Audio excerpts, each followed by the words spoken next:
Our vision in the CGIAR is how, in this context of climate change, we can support greater food, nutrition, and water security for all.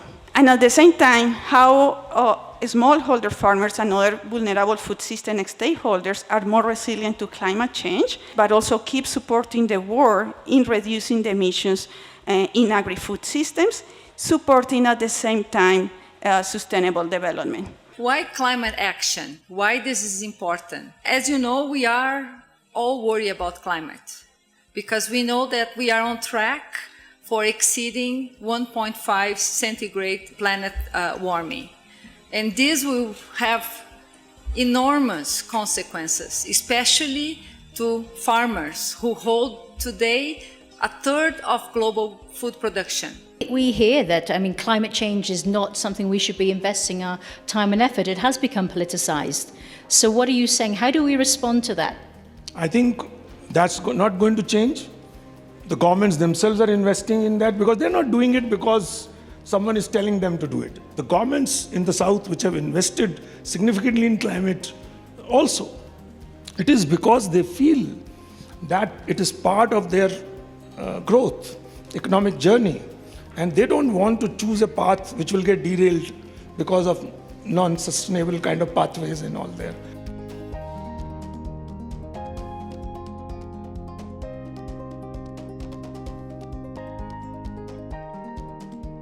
This is a fishbowl, so I'm purposely asking broader questions. What's our exit strategy as the CGIAR? How can we build collaborations, build capacity where we're not celebrating 100 years of the CGIAR? CGIAR has become something totally different. How can we start to change our entire business model and operating model to become something different and to empower the systems to work in and of themselves? The most exciting thing on the CGIAR Climate Action Science Program is we are capitalizing all the capacity and strength from across the CGIAR Center to implement the climate action across the climate risk mitigation, climate adaptation, as well as developing low emission development across food, land, and water system. The success of CGIAR climate action look like when our food, land, and water systems are climate resilient, and at the same time we contribute to reducing future climate by reducing greenhouse gas emission and enhancing carbon sequestration. Do we need a break from the past? Absolutely yes. Do we need to be constructively disruptive? The answer is yes. And do things differently? The answer is yes. And we've always been interested and challenged by how we move research outputs into having outcomes and impacts, but so much more emphasis is now being given to what are the impacts of the research we're doing and how do we really speed up those impacts and establish new collaborations with partners who we might not otherwise have worked with before.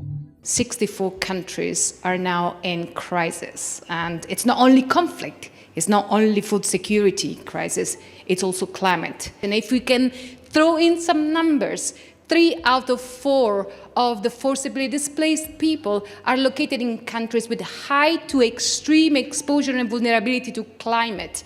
Over a population of 110 million forcibly displaced people, you do the math, it's a lot of people. I think informing policies is really critical, right?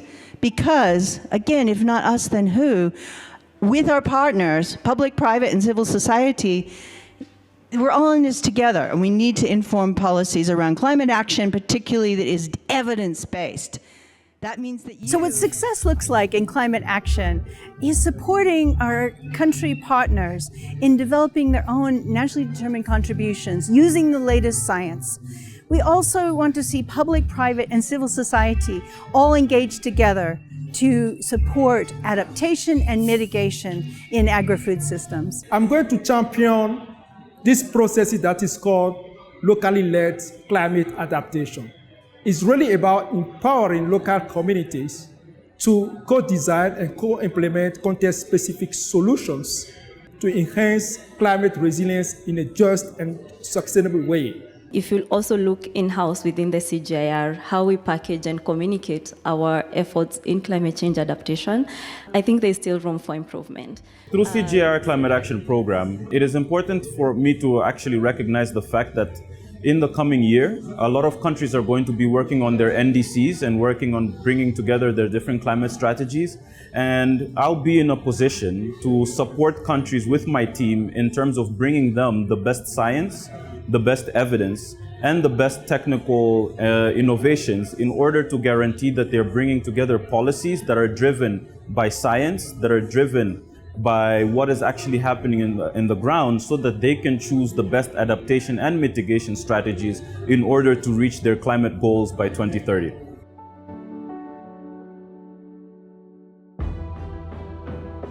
We want to be a center of excellence of climate services from end to end, all the chain, ensuring that no one is left behind in Africa and climate information is accessible to everybody in Africa.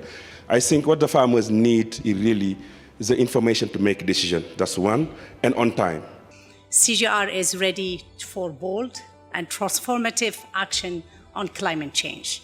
Today's discussion have highlighted the critical role that science, innovation, and collaboration, partnership, must play in building a more resilient and more equitable food system.